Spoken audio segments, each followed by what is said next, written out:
In the first press conference I ever did with the governor regarding my acceptance of the position, I said that I was looking forward to listening, learning, and leading. Be curious so that you have a general understanding. Leaders spend a lot of time on things that are urgent because the other person made it urgent, not because it's truly urgent. You have to be able to make decisions without all the information. Would it be nice to have all the information? Yes, it would.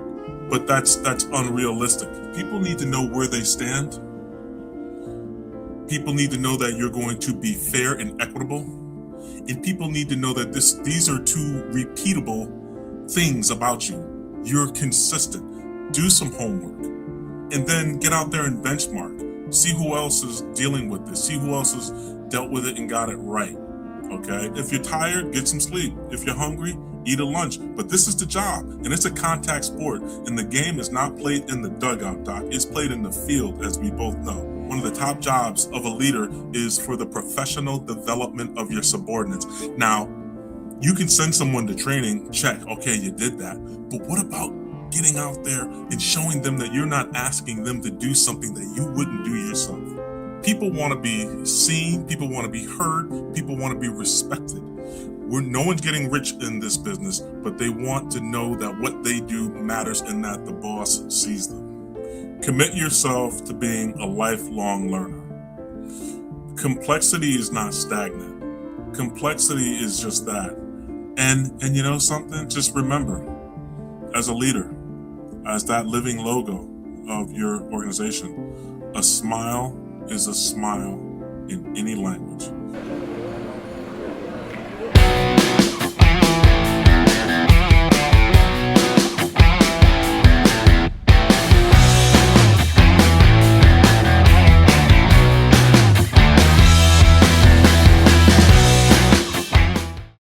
Hello, everyone, and welcome to the last session of our summer series, Leadership Live Action Series. I'm Dr. Howard Fero, and I'm very excited to be with you guys for this last session for this series. I'll talk to you at the end of our session today about what's coming up next, because there will be some more, and I'm looking forward to that as well. If you've been with us for all 5 sessions over the summer, you know that we started off this series talking with Scott Silver, who I've told you about many times, and you had an experience listening to him, talking about control media and talking about leaders and managers in the entertainment industry. That was a great way to start the session. Our next session, we spoke with Rachel Evans from Boehringer Ingelheim about high-performance teams and how to lead them most effectively. We moved into talking to my good friend, Bruce Tulgan, one of the premier leadership experts, talking about, you know, human skills in today's environment. And last week, I believe it was, we spoke with Dr. Christopher Berg, my former student, now colleague, who's really deep into the trenches of talent management and how to develop talent in today's new environment with the AI and with just all the new technologies we have.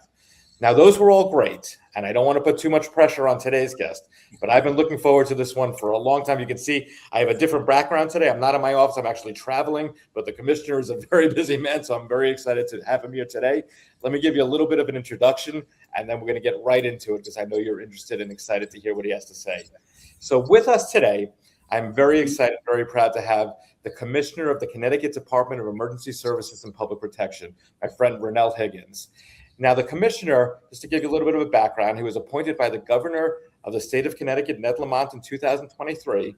And in this role, he leads the agency responsible for the Connecticut State Police and 5 other divisions overseeing emergency management, homeland security, fire prevention, forensic science, law enforcement training, and the statewide emergency telecommunications. So the commissioner's a pretty busy guy, as I've said, and he makes some complex decisions, which is what we're going to talk about today.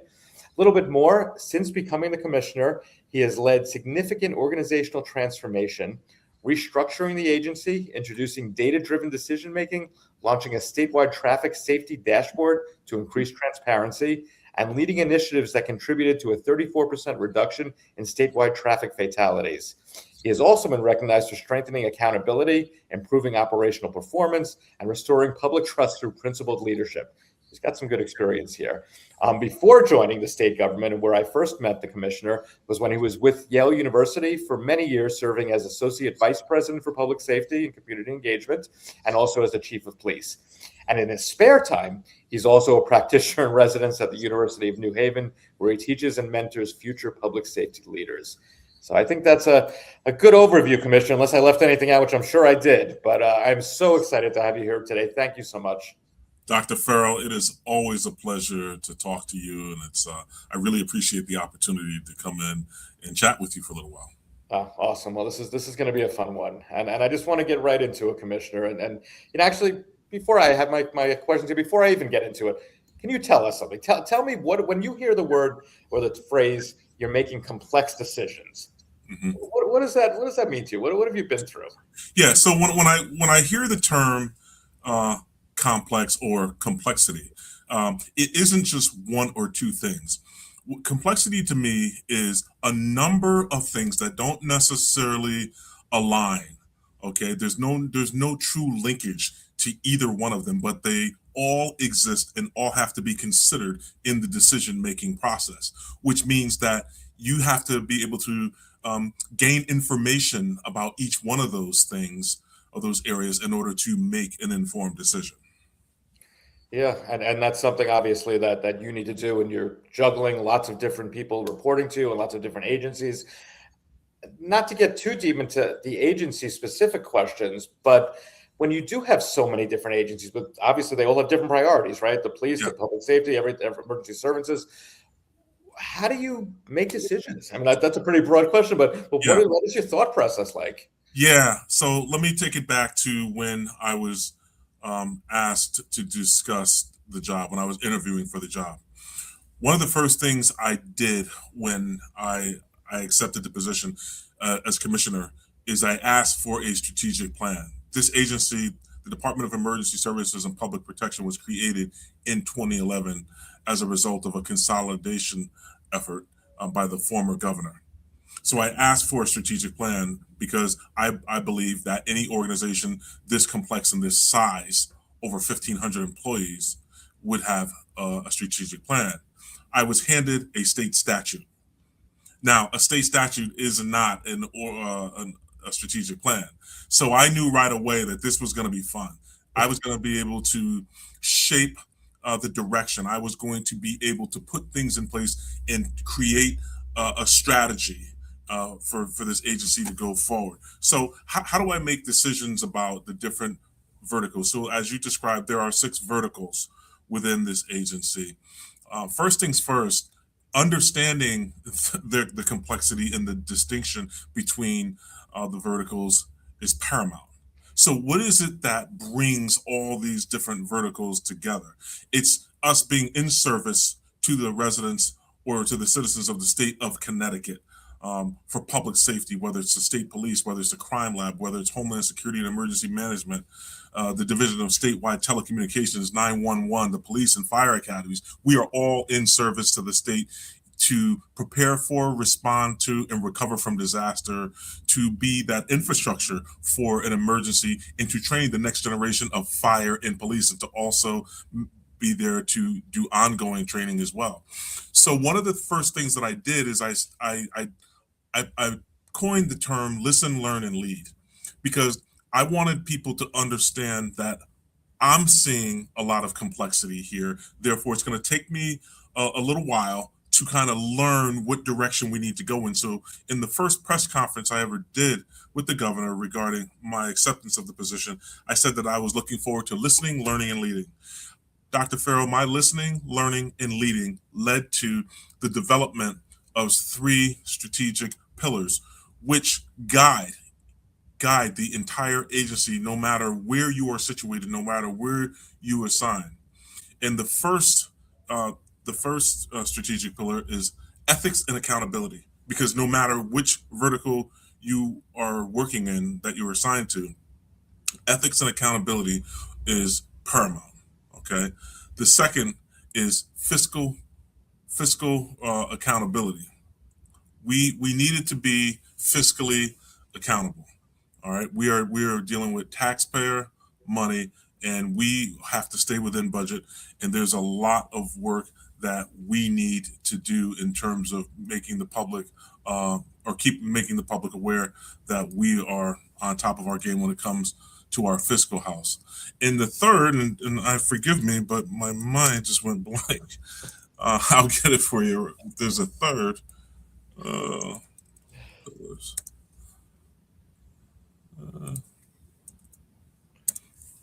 I like the first two so far. I'll give you those, and I definitely have some questions floating around about that already. oh yeah, and this just been a long week. Operational efficiency, efficacy, and excellence. Okay, that's a long one. I can see where Yeah. that So one. so so what that means though, in a large complex agency like DESP, and it being a state agency, there's a lot of people that have been here and have seen leaders. They've seen commissioners and other leaders come and go. So I kept finding um, in several different offices and units a term that I wanted us to get away from, and that's, well, we've never done it that way before, or this is the way we've always done it. So even though we're not getting the outcome that we want, even though we're not achieving success, even though we haven't even set up metrics for success, we were comfortable in saying, well, this is the way we always did it, so this is the way we're going to do it. No. So operational efficiency and efficacy and excellence is one of our strategic pillars. And I gave these strategic pillars, I developed them in partnership with my leadership team. And then I made certain that everyone in the agency was aware or is aware of these strategic pillars, because I want them to know how I'm thinking when things are being brought to me, when decision points need to be made about, let's say, units, space within the organization, how we're making decisions about finance. I wanted to almost give them the answers to the test ahead of time. And at the same time, I wanted them to start, I wanted leaders to start to view decisions or look at decisions through that lens as well.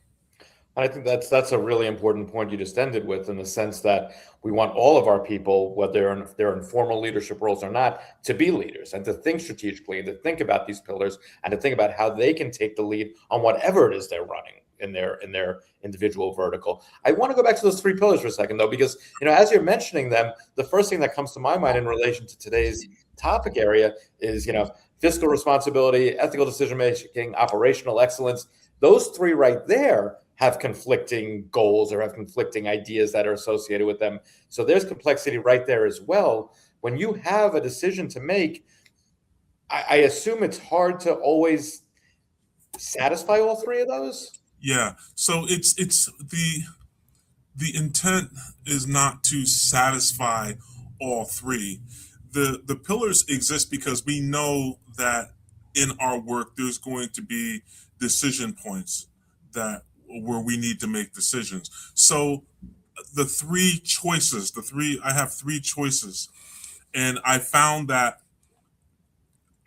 oftentimes the decision points that needed to be made fell within either one of those buckets or in one of those buckets. So those three buckets are there now, to utilize in order to help guide a decision. Okay, so everybody in your agency has to make sure they're thinking about those three and figure out, okay, we're not going to go against anything, but what takes the priority right now? What's more important to focus on right now? Does that sound right? Yeah, so I'll give you an example, Doc. Oftentimes there are proposals that are made regarding, let's say, equipment. And, you know, absent the strategic pillars, it would just be a proposal.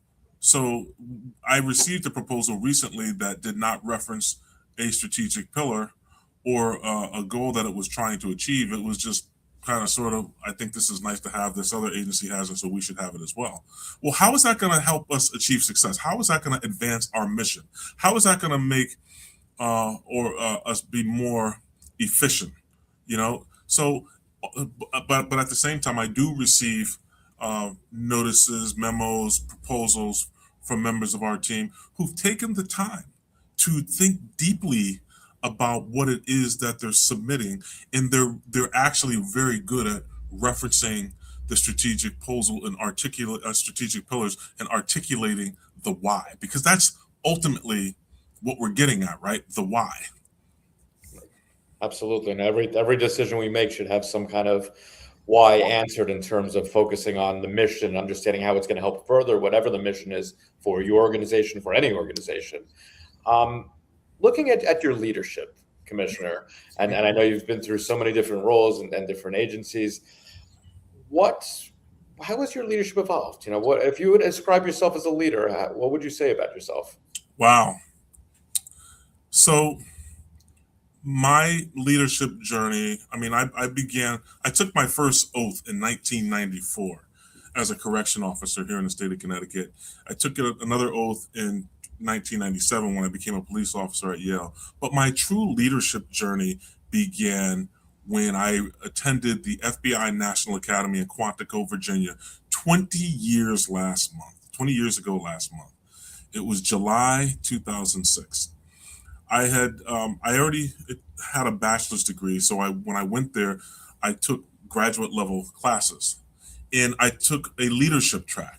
There's different tracks you can take while you're there. I took a leadership track, and I was exposed to some of the best leadership training that was available through the FBI.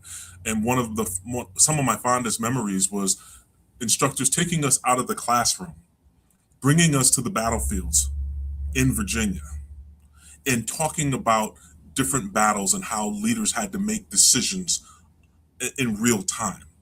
That was transformative. That led to different discussions with different leaders, not just then, but years after that, about how they became leaders and how they managed as leaders. So my leadership journey, one of the cornerstones, I would say, Doc, is being a student of leadership, reading leadership books, talking to individuals. General Stan McChrystal, Deputy Dean of the Yale School of Management, Jeffrey Sonnenfeld, former Secretary of Yale University, Linda Lorimer, former President of Yale University, Rick Levin. I also had a very unique vantage point working at Yale in New Haven, where there was always something going on. I watched these leaders manage through complexity with grace and precision, and they didn't always get it right. But you know something? That it wasn't because they weren't trying to. It was because that which they were trying to achieve was just so complex. There was something could go wrong, and something sometimes did go wrong. But now I'm watching these non-police or military folks as a police officer. So when you take those skills that those individuals had, and you apply them into your position as a policing leader, good things are going to happen. So my message to a lot of the people that I coach and a lot of people I talk to that are coming up through law enforcement organizations is you can learn leadership from a multitude of different disciplines. Do not limit yourself to just those leaders in uniform that have come before you or work elsewhere. There's leaders everywhere, and we can learn from them. Yeah, and I adhere to that and believe in that 100%. And in my work with law enforcement, I come there from a non-law enforcement background, but I love working with law enforcement and bringing examples from financial services, being examples from academia, from IT, and seeing how can we incorporate that from executives into your own policing strategy. So that's right in line with my thought process as well, Commissioner. We have a couple of questions. I'm going to go with one that we just put up on the screen. It says, you've spoken about the challenges leaders face when making decisions in complex environments, but today complexity isn't limited to leaders. We all face it in our daily lives. What does it actually take to make good decisions under these conditions? Is it a capability that can be learned, or does it require specific leadership training? And how can ordinary people strengthen their judgment without simply outsourcing their decisions to governments, to institutions, experts, and AI that's coming through too? Yeah. So I sharpened my ability to lead in complexity as a student at the Naval Postgraduate School Center for Homeland Defense and Security. So the Center for Homeland Defense and Security, CHDS, was created after the 9/11 terrorist attacks, and this country recognized that we needed to develop the next generation of homeland security professionals. And now, when you think about terrorism, when you think about what this country was facing, continues to face, it's never just one thing. It's a number of different things with a number of different ideologies from a number of different places. So we have to, again, be not only students of leaderships, but consumers of information, consumers of different types of information, and become relatively familiar and stay curious about things. You don't have to read the uh, entire book, but be curious so that you have a general understanding and can make a decision. Over time, over time, just like working out in the gym, over time, you'll start to gain more understanding. You'll start to feel more comfortable. It will come, but you have to put yourself in a position where you're uncomfortable. I tell people, get comfortable being a little bit uncomfortable. Case in point, right now, working for the state of Connecticut, I worked in academia for 27 and a half years. I knew city politics, I knew campus politics, I knew higher education politics, and I had also done a lot of consulting. So I was exposed to a lot. But working in state government, this is a different dance. So my first year, I did a lot of just being in the room, talking to people, learning. And now I feel much more comfortable about the decisions that I'm making because I sat there and I went through that uncomfortableness. I asked the questions. I talked to people who I thought were smart and who had a good understanding of things in order to make myself better informed. Awesome. No, that kind of leads into one of the questions I have here in the chat area. Stefan from Austria actually asked, strategic planning requires, per definition, broad autonomy. Here in Europe, positions like yours do not really have that. How does it look in your world? Strategy in what context? Hmm. Per definition, broad autonomy. Well, I do and don't have broad autonomy. So there's, on the one hand, there's certain things. There are some limitations to my role, and certain things that I have to be in alignment with the office of the governor and with our state legislature. But at the same time, there's so much that I can do as commissioner.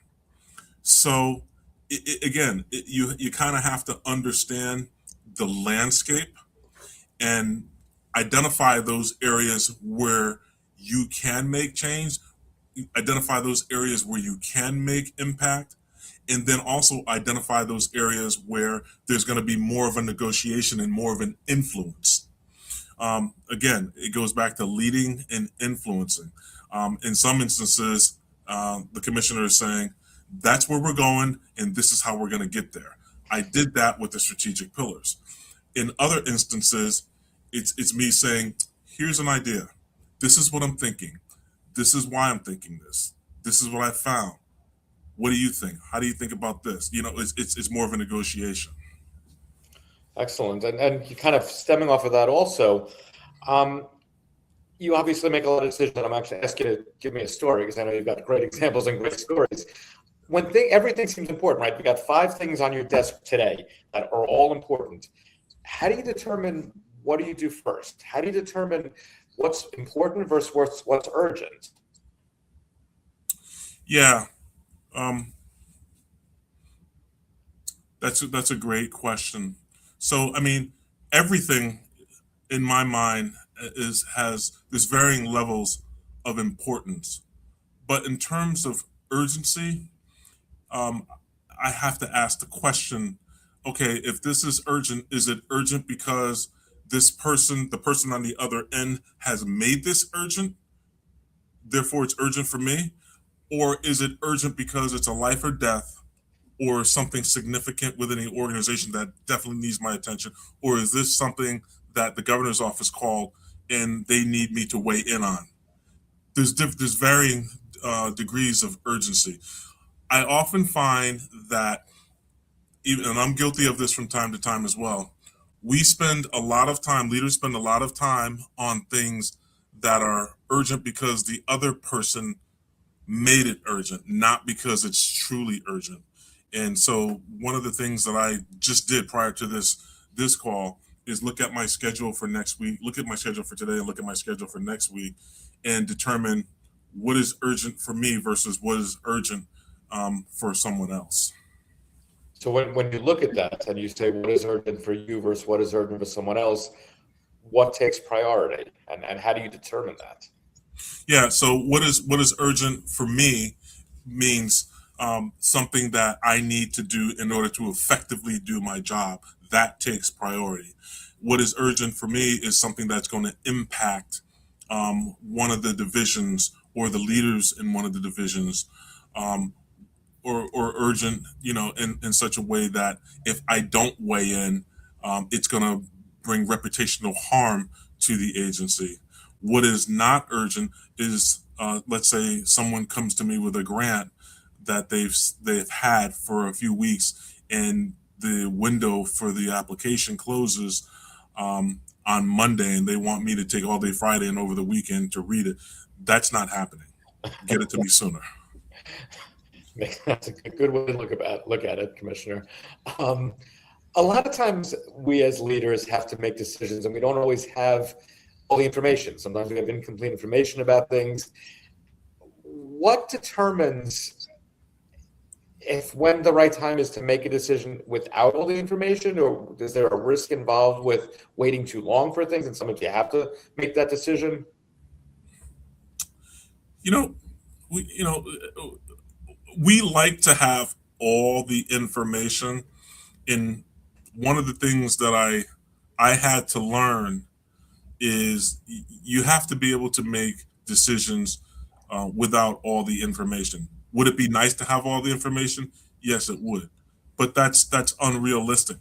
You have to be able to make informed decisions based on the information that you have. You know,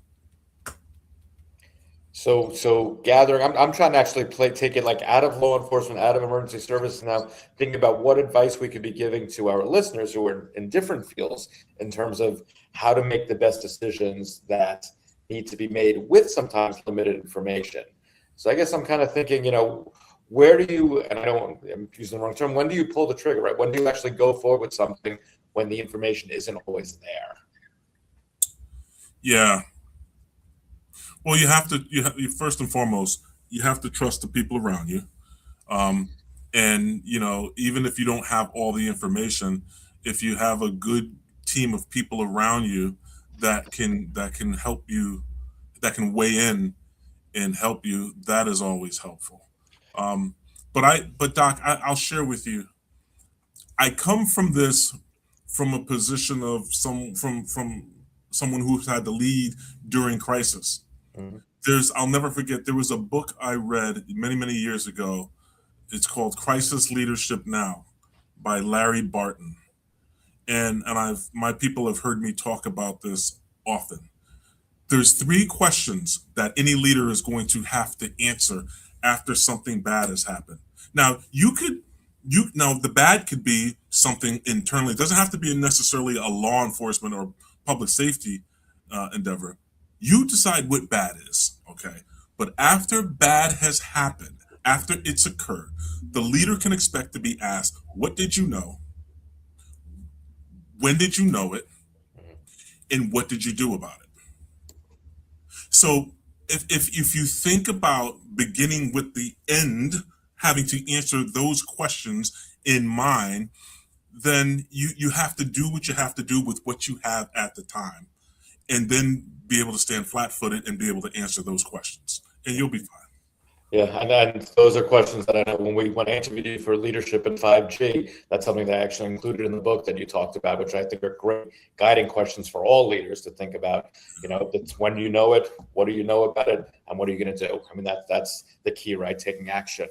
You mentioned an important word there, Commissioner. You mentioned the word trust. And I think that that's so important in leadership, obviously, and especially when you're dealing with high pressure situations, and especially when you're telling people or asking people to do things that maybe you don't have as much information you want to give them. If they trust you, then they're going to move forward because they believe in you and they trust what you're asking. What's been your experience, and how do you establish trust with your immediate team as well as with the whole state of Connecticut, which you need to do as well? First and foremost, each and every day, recognize that whether you're the president of a university, the chief of a police department, the commissioner of an agency, or a leader, a senior leader, or the top leader in your organization, You are the living logo of that department, of that agency, of that company. You are the living logo. So I am the living logo of the Department of Emergency Services and Public Protection, and for that matter, public safety in the state of Connecticut. What I do on and off duty, and I'm never off duty, matters. How I speak, how I react, how I don't react, all that matters. So I would just say to leaders, emerging leaders, that building trust means being consistent in being firm, being fair, and being consistent. Being firm, fair, and consistent. The reason why I say firm, fair, and consistent is because people need to know where they stand. People need to know that you're going to be fair and equitable, and people need to know that these are two repeatable things about you. You're consistent. They don't need to guess who they're going to get on any given day. They need to know. They need to know. The other thing I would say is that people need to know that their leader is skillful, trustworthy, and committed. If people know that your leader is skillful, trustworthy, and committed, then they're going to trust you. That has been my experience, Doc. And when I say skillful, skillful in a sense that, again, I asked for a strategic plan. There was no strategic plan. Okay, so we're going to build a plane while we're flying it. There's no book that says how to do that. At least I haven't found one or read one, but we're going to do it. That takes skillfulness. Trustworthy. They can trust what I say, they can trust what I do. They know that I'm doing things on behalf of the agency that are going to help advance the agency and the people that work for it. And committed. They know when they know that you are committed to the achievement of success of the agency and the people in it. When they know that the commissioner wants to be a champion for human resources as much as the Connecticut State Police. When they know the commissioner wants to be a champion for the people in fiscal who are doing the work as much as the people in statewide telecommunications. People want to be seen, people want to be heard, people want to be respected. No one's getting rich in this business, but they want to know that what they do matters and that the boss sees them. That's great, and that's being what people see matters. Obviously, what you say matters. Mhm. How does transparency factor in there? How transparent? Obviously, you can't be transparent with everything in your line of work, or leaders in general can't be. But how do you find transparency helps with establishing trust and kind of empowering your team? Yeah, I mean, you try to be as transparent as you possibly can, and oftentimes, what I have found works for me is, we hear that term management by walking around. Oftentimes, when I'm walking around, it's like, okay, what are you walking around for? What do you? I call it walking with a purpose.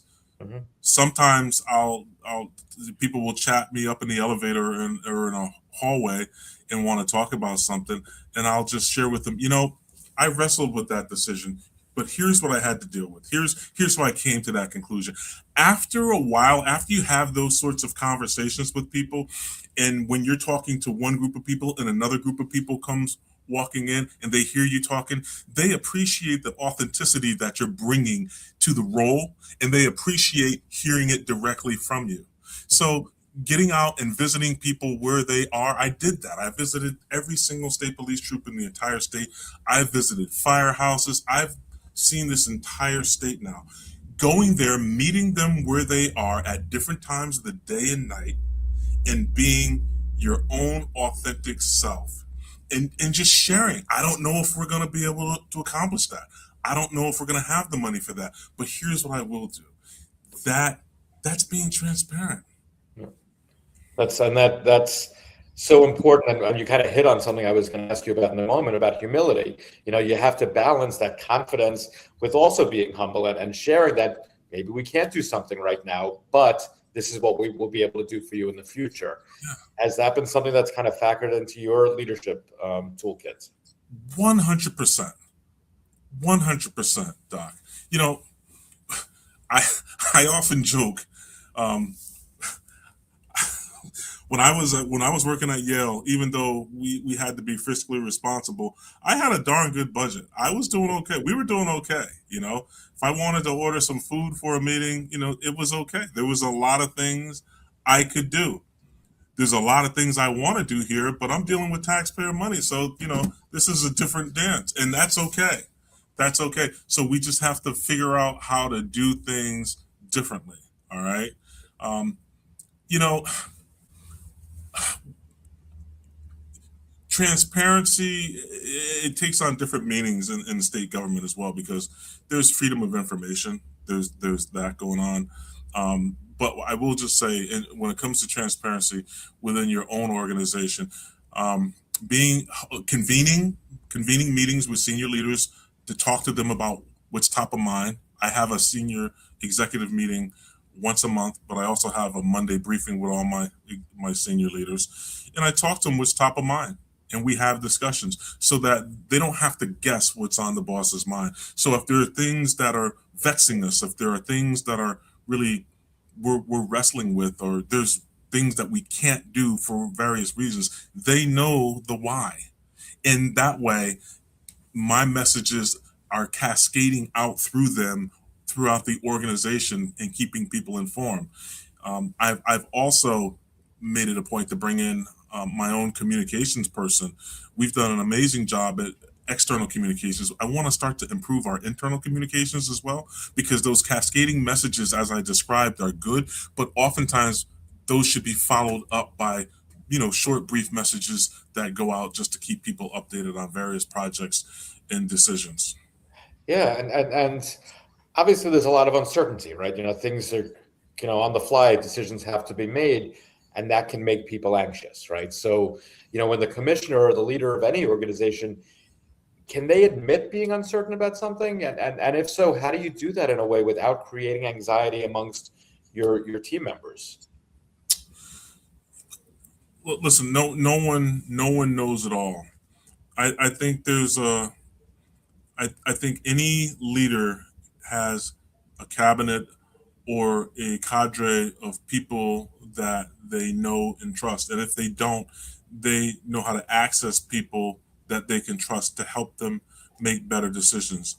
On many occasions, I've shared with the legislature, I'll get back to you on that.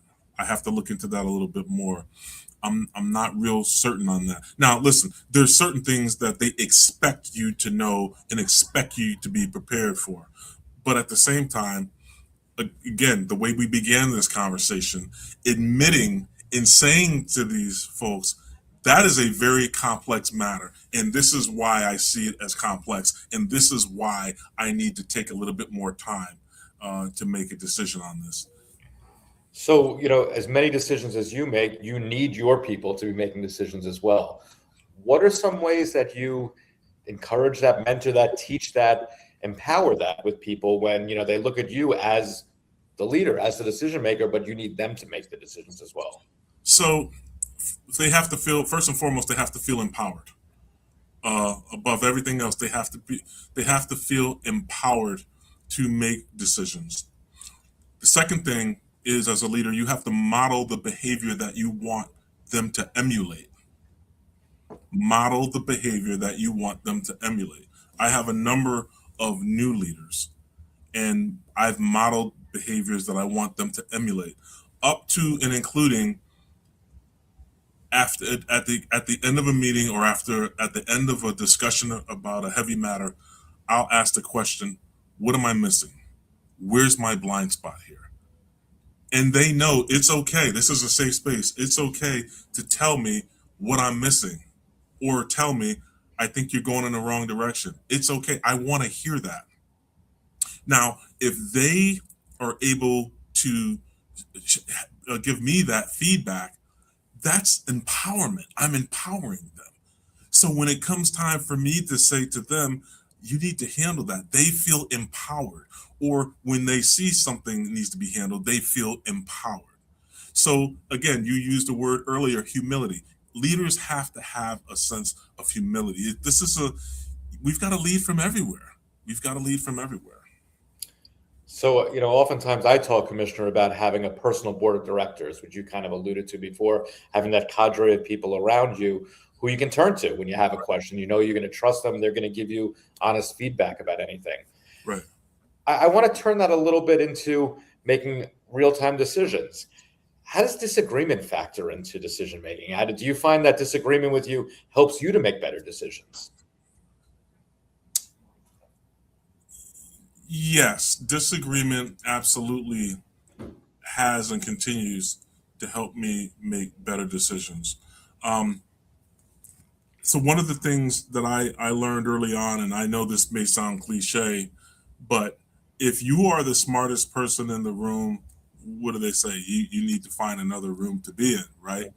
So if you look at the team around me, I have some very bright, skilled, accomplished professionals that I have brought in as my personal board of directors, and they're assigned to different roles within this agency.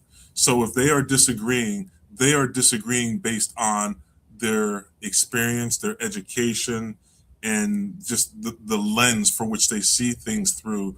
So that's a long way to say I can take their advice to the bank. If they're disagreeing for a reason. And sometimes we label things a disagreement when the reality is what they're saying is that I think you need to refine your decision a little bit more. I think you need to um, consider a little some more information. I think you need to look at it a different way. They know the decision is yours. When we walk out of the room, they're going to support me and we're going to be a team, but they don't want to see me fail. They don't want to see the agency fail. Therefore, they're going to make absolutely certain that they leave that room feeling like they gave me the best possible advice. And sometimes that advice is, "Sir, I think you're looking at this wrong." And Mhm. that's okay.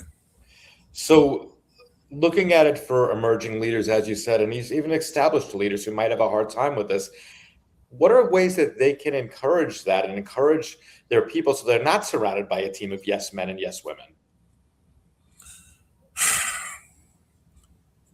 You know,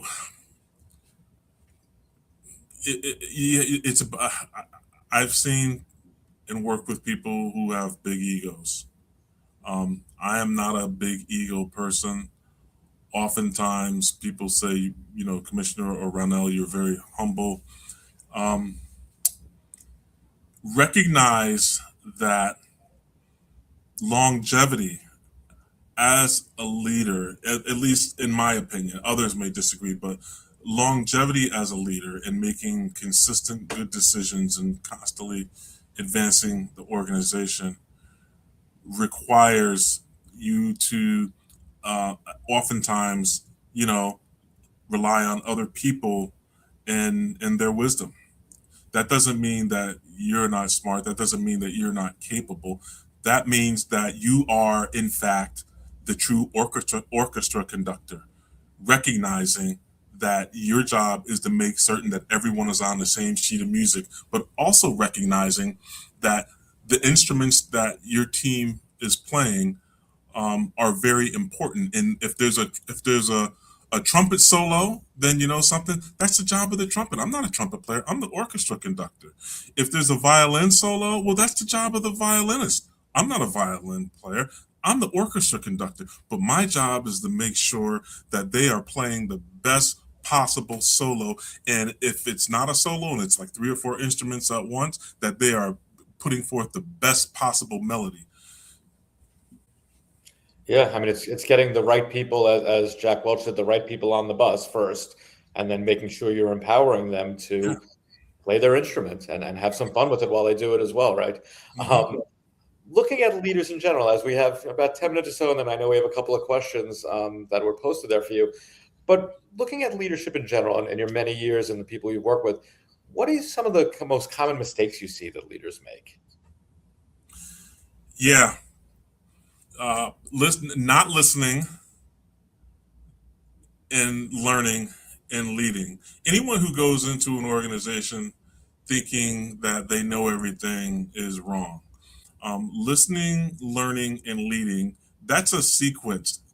That's a sequence for a reason. The people often closest to the problems are closest to the solutions, or can give you the information to help you get to a solution. So you have to close your mouth and listen to them and be insatiably curious. Ask questions, take an interest in what they do some homework, and then get out there and benchmark. See who else is dealing with this, see who else has dealt with it and got it right. Okay. Oftentimes I find new leaders, because they worked somewhere else, they come into a new place and they say, yep, I did this before, this is how we're going to do it. Well, you know, you should be growing as a leader, and you should be encouraging that organization to grow. The second thing is, like I said earlier, not being afraid to hire or bring on people who are smart, who are well accomplished. Oftentimes I find there's an insecurity amongst new leaders, whereas they don't want to bring someone on because they're fearful that they may make them look bad or take their job. Well, you got to find some people that you trust, and that you are going to help you succeed. And when you succeed, they succeed. The entire agency succeeds. The last thing, or the third thing that I find with new leaders is that they don't. Leading is hard, and you have to lead from everywhere. Doc, you made it a point to say, every when we were talking before this broadcast, I see you on LinkedIn, I see you everywhere. That's because if someone were to ask me, Ronnell, what does leading from the front look like? As you described, I oversee 6 different verticals, as well as the Connecticut Intelligence Center. So I have to lead from everywhere. I have to be the champion for each one of those divisions, not necessarily doing their work, but if they're doing, because I encourage outreach and engagement around the state. So shouldn't their leader be there to support them in their team? And also, I shared earlier, be the living logo for the agency. So, this is, if, if you're tired, get some sleep. If you're hungry, eat a lunch. But this is the job, and it's a contact sport. And the game is not played in the dugout, Doc. It's played in the field, as we both know. Yes, So, we do. it's not a 40-hour a week punch in, punch out job. You have to find time to take care of yourself. You have to get sleep. You have to, go to the gym. But recognize that, if you're gonna go hard, you gotta go hard. That's funny. As you're saying this, what I'm hearing in my mind also, on top of you being out there, is the fact that you have to show everyone else that you're out there, right? That helps to establish a trust. And your social media team obviously does a fantastic job of that. So it's not just about being there for those 15, 20, 30 people that I'm seeing in the picture with you, but it's showing the whole state, the whole community, that Ronnell Higgins is out there. He's one, with the people. It's also, when we started to emphasize outreach and engagement, I did a lot of it both at Yale and as a consultant and in other endeavors, but there was not that much of it being done. There was some, but not that much of it being done within this agency. So again, to say this is what I want you all to do, and to just demand that they do it and to stay in my office, that would be malpractice. So I'm out there, again, modeling the behavior. I'm shoulder to shoulder with them, showing them how it's done, encouraging them, and I'm seeing improvements. I'm really proud of where we are, and I'm really proud of the development, because again, whether you're a first line supervisor or the commissioner or the president of an organization, I've always felt one of the top jobs of a leader is for the professional development of your subordinates. Now, you can send someone to training, check, okay, you did that. But what about getting out there and showing them that you're not asking them to do something that you wouldn't do yourself? Mhm. And the passion that you have when you're out there and even talking about it, I can see the excitement as you're talking more about this. So I want to turn it, as in our final little segment here, turn it back on you. And I know you've got great stories and whatnot. Looking back on your career, is there a decision that you made that were a decision you were a part of that really changed the kind of leader that you are? Yes. I won't get into the specifics of the incident, but as a leader, you have a voice, and people are expecting you to use your voice for good. I coined a term over a decade ago now, more than a decade, about 15 years ago, and that term is tragedy trumps tradition. Oftentimes, we find ourselves as leaders inheriting things that were done, and sometimes they're not done well. Oftentimes, they're not bringing the outcome we want, but this is the way it's done. And because of tradition, we allow it. Because the headwinds and with you trying to change it are just so strong, we just give up and say, well, this is the way they want it. Well, first of all, you're they, and you're the leader. So if you don't use your voice for change and try your damnedest to influence that change, I'm talking leaving it on the field, then you haven't done your job. I was in that situation once. I was in that situation once, and I didn't push enough. And I said to myself, that will never, ever, ever happen again. So I coined the term tragedy trumps tradition. Why does something tragic have to happen before we address something that's been traditionally done? Oftentimes we have to call out tradition for what it is and deal with it. As you said before, it's not just the way things have always been done around here. We have to make the moves and make the hard decisions. Commissioner, I have one final question, then I want to get to the couple that are there. If everyone who's listening today, and we appreciate all your questions in the live session, those of you who are going to listen to the recordings, I know from the last session we had over 1,000 people watch this, so I'm so excited to see what the commissioner gets for this session. If everyone walks away from here with one main point, one main tip, one main piece of advice from Commissioner Ronnell Higgins about decision-making and leadership, what should they put on their sticky note and put on the computer? I need to remember this.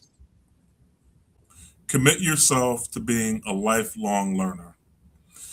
Complexity is not stagnant. Complexity is just that.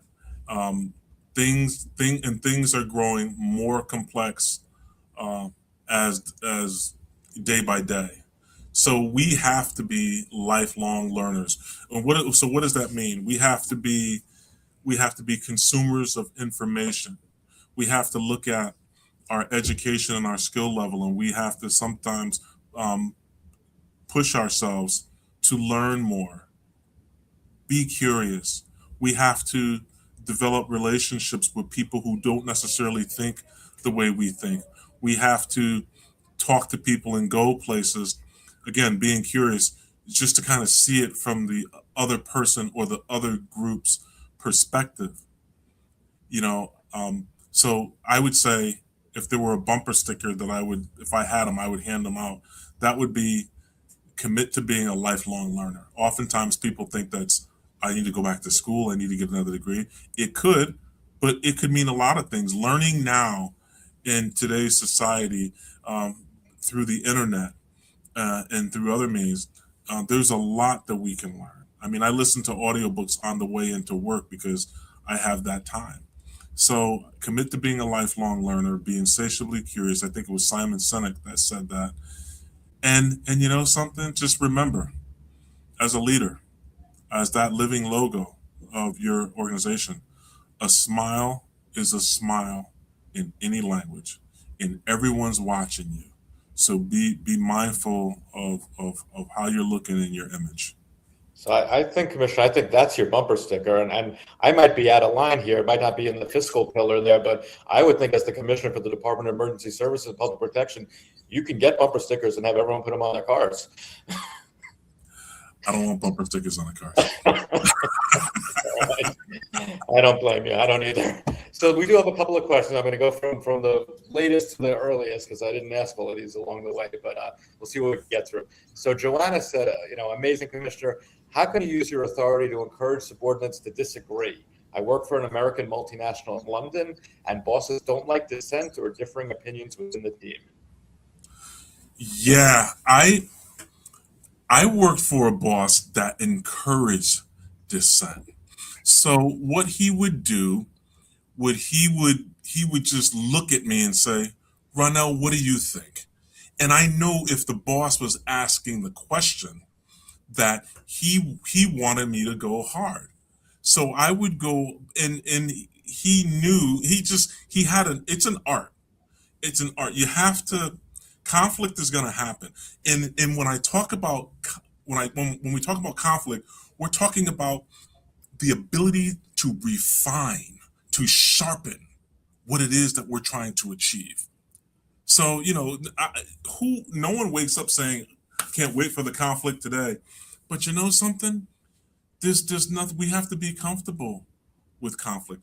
There's been conflict forever. And that leads to being comfortable within complexity. When we think about complexity, we think about all these different things that are swirling around. They're in conflict with one another. We have to be comfortable with that. I'm not saying it's natural. I'm just saying, as a leader, we have to recognize it for what it is, and something, encourage it, and call it out. Call it out. I've been in rooms where the boss has said, something, I'm looking for the best answer here. I'm looking for the best answer. I didn't bring you guys in to tell me I'm great. I want the best answer. And they have to feel safe and empowered to do that. You have to create the conditions where they know that after they leave the room, because people don't want to cross one another across the boss, because after they leave the room, they want to be able to, be seen in a certain light. So you have to create the conditions that support that. Yeah, awesome. And one last question. I know you've got to run, but somebody wants your commissioner's personal recommendation. It's John from Atlanta. What skills do you need to develop to make sound decisions based on limited information? Any specific skills?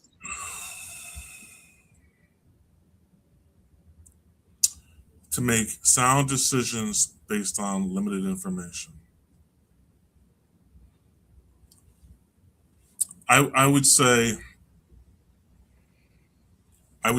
first and foremost, there's going to be times where you're going to have to make decisions based on limited information.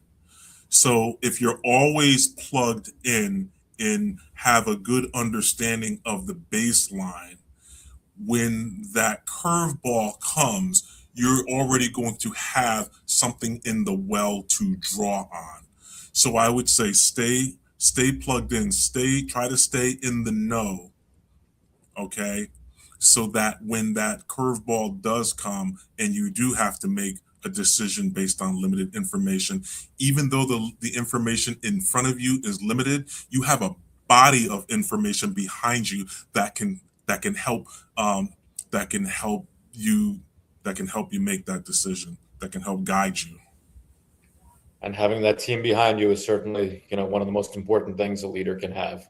Yeah. Ronnell Higgins, Commissioner, thank you so much for being here today. This was fantastic, and I hope everybody really took a lot out of this. And I know when we get those highlight reels that Zad is going to put together for us and post on LinkedIn next week, there's going to be a lot of great tips that people can learn from. So thank you so much. And to all of you who've been with us for the last 5 sessions here of the Leadership in Action Live Summer Series, thank you for participating. Thank you for attention. Thank you for all the comments and notes I've gotten along the way. We're going to keep this going. So I can't tell you exactly what, because honestly, I'm not even 100% sure myself, but we're going to have some more sessions coming up this summer, this fall. Stay tuned. Follow the FLIGBY page on LinkedIn, which I know a lot of you guys are on already. Follow myself, Dr. Howard Fero, on LinkedIn. I post things all the time for it. I am the Leadership Doc. I'm really excited to work with you, everybody who I can, to help become stronger leaders. Commissioner, again, thank you. Everybody, keep leading and enjoy the rest of your summer. Take care, Doc. Thank you.